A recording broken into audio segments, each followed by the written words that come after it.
Hi everyone, this is Lena Smart Life with you and welcome back to my channel. If you follow me on Instagram, you're already aware about my recent travel journey. But if you don't, you can follow me here and you'll be aware of my daily activities in my everyday life. So in this video, I'll be sharing my journey from Cancun to Abu Dhabi flying with Turkish Airlines.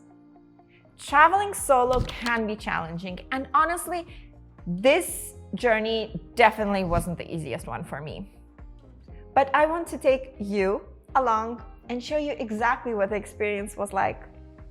From the airport vibes and the long-haul flights and everything in between. Plus, if you're planning to travel either on this route or any other route with Turkish Airlines, I'll be sharing my thoughts on their service, food, and overall experience. So let's get started. All right, the journey begins. First things first, hair prep. I always do braids before long flights because they help with the tangles. Trust me, after 15 plus hours of flying, you don't want to deal with messy hair. So I'm here in the airport. There's lots of buses, my luggage. We just parked. Drove myself to the airport with my husband, but my husband helped me with the suitcases. Gotta love the teamwork. Also, funny story, I asked for a seat change for my second flight to Abu Dhabi because the seat they gave me was just weird. I always prefer sitting at the back of the plane, and luckily they changed it without any issues.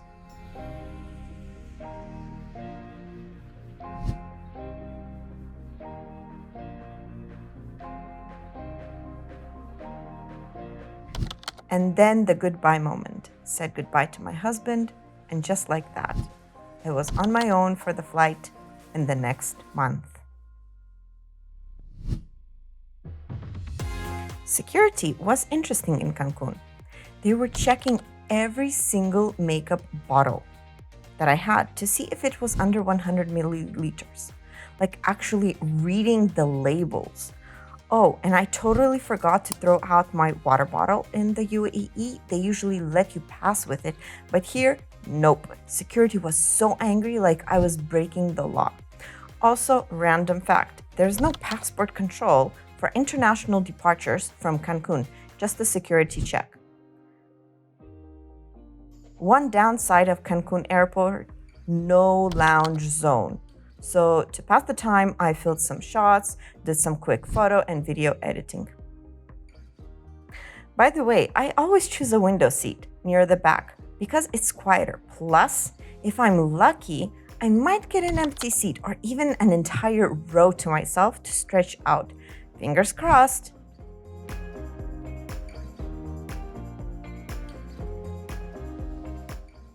As I walked through the jet bridge, it hit me. I was really leaving my family for a whole month, but the adventure awaits.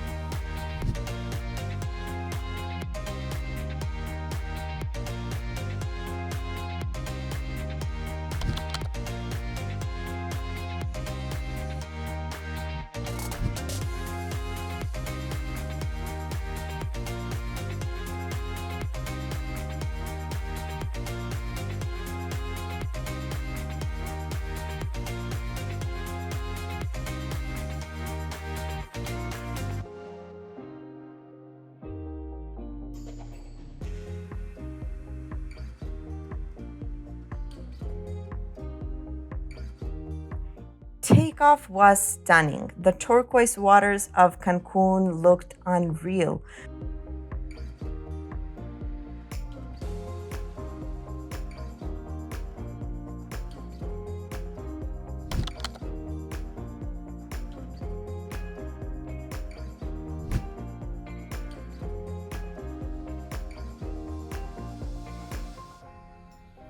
Shortly after Turkish Airlines, the stewards handed out their amenity kits.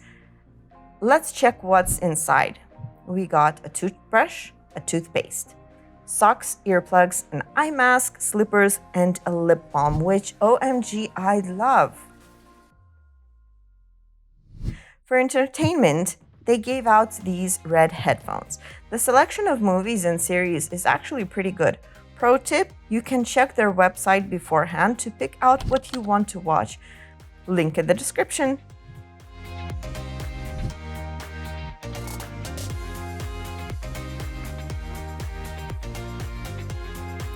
Now, let's talk food. First meal, I took the beef stew, delicious. Eggplant salad, not my thing. And cake, surprisingly, was very good.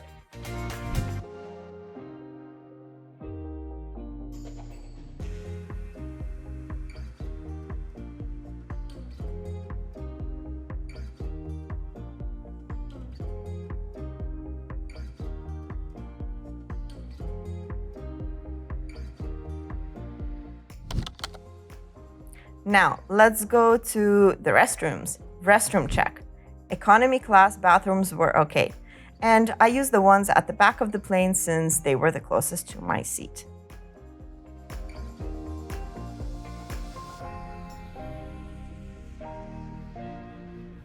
The second meal, a little funny moment here. When it was my turn, the crew ran out of cheese and tomato omelet. So they gave me bread pudding instead. But then a few moments later, the steward came back and found me an omelet. Maybe because I had my camera set up and he thought I was some big vlogger. Either way, very nice of him. At the end, I kept both of them.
Finally landed in Istanbul, but with a 9-hour layover, I had nowhere to be in a rush.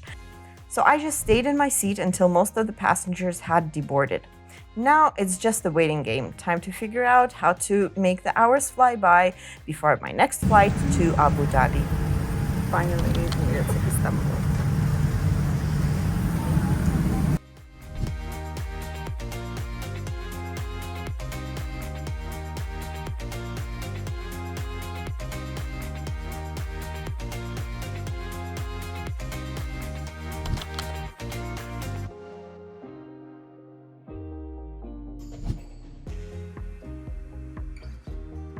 So I made it to Istanbul and now I need to go to the international transfers and I'll be going to the lounge zone there. Yeah, it was a good flight. The landing was very smooth. Everything was great. It wasn't noisy. There weren't any babies there, so it was a good flight. I even managed to get some sleep in. Now it is like 10:20 a.m. in Istanbul. And it's 2 a.m., 2:20 in Cancun. And the time difference, I think it's gonna hit me soon. Very soon. So for me, I'm going to this red one, international transfers. But somehow it's like right in front of me today.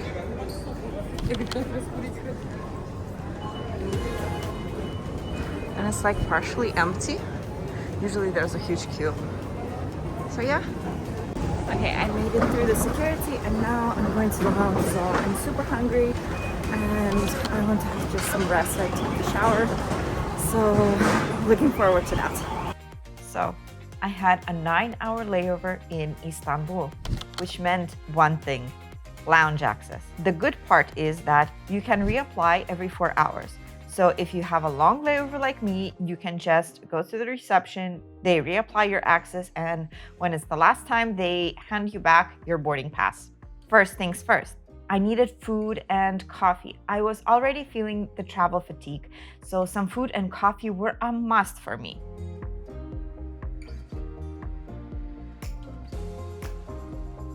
After eating, I went for a shower. Honestly, a lifesaver during long layovers.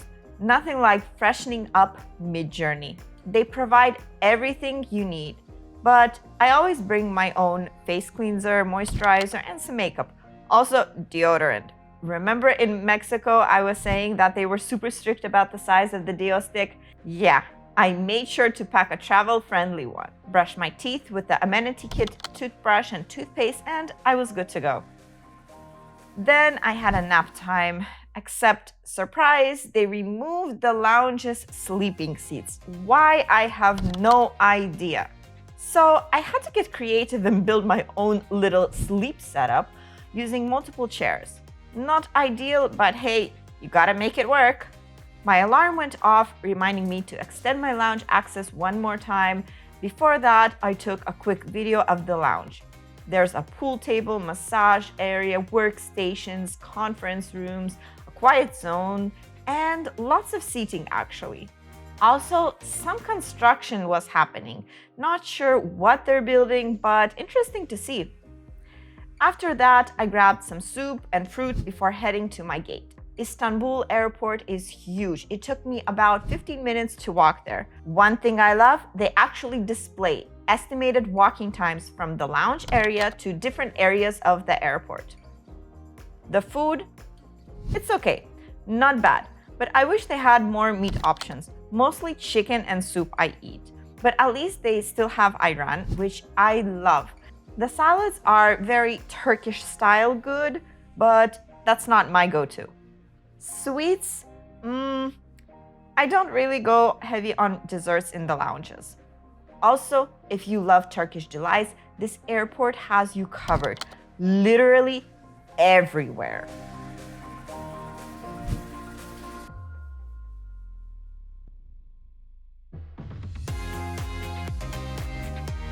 When I got to the gate, the plane hadn't arrived yet, so I figured we might be delayed. Took some photos, and soon I saw the plane rolling in. The Istanbul to Abu Dhabi flight was on an Airbus A321, a narrow-body plane. And judging by the crowd, I was sure it was overbooked, honestly. But guess what? Just like on my previous flight, the seat next to me was empty. Perfect for recording. Weird moment on the jet bridge. I was freezing. I'm in a hoodie. I thought, why is it so cold? When I got to my seat, I checked the weather. 6 degrees Celsius. No wonder I was freezing. As expected, we departed 30 minutes late.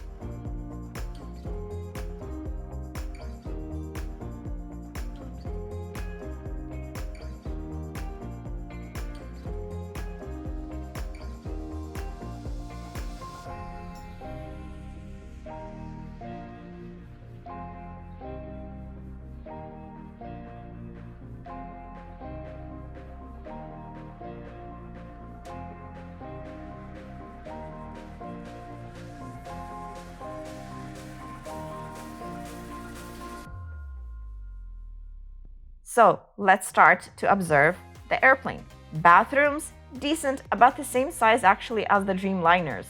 I was too tired to record the full meal service, but I had chicken with rice, some veggies, and sweets. Pro tip, if you fly Turkish Airlines, always get the cherry juice. It's amazing. I slept for a few hours, and before I knew it, they announced we were landing.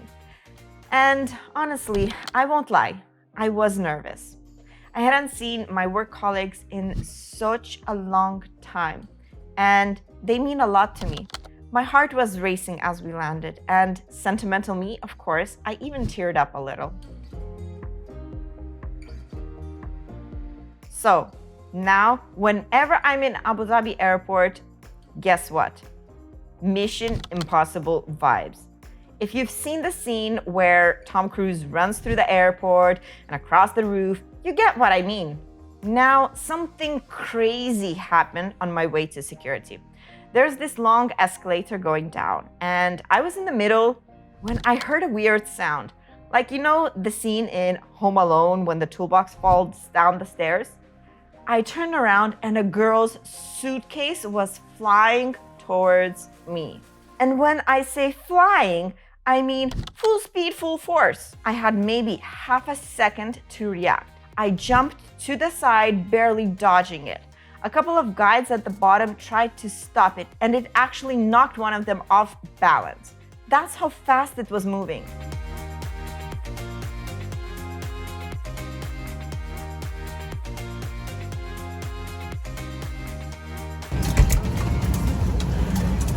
Back home, Abu Dhabi. Cabin crew flight defaults on Back to Abu Dhabi.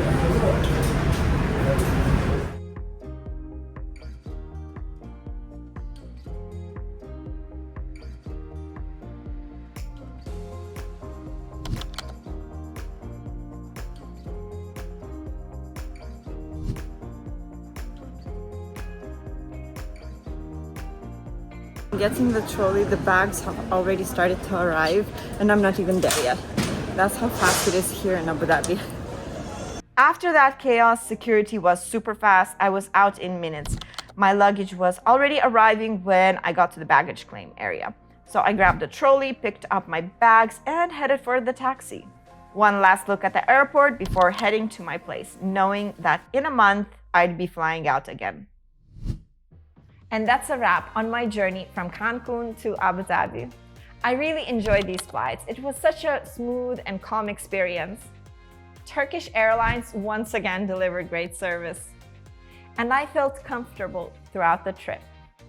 From the food to the in-flight experience, it was definitely a great journey. I'll absolutely be flying again with Turkish Airlines in the future.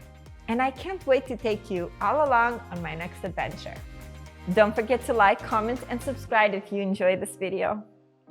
See you in the next one. Bye.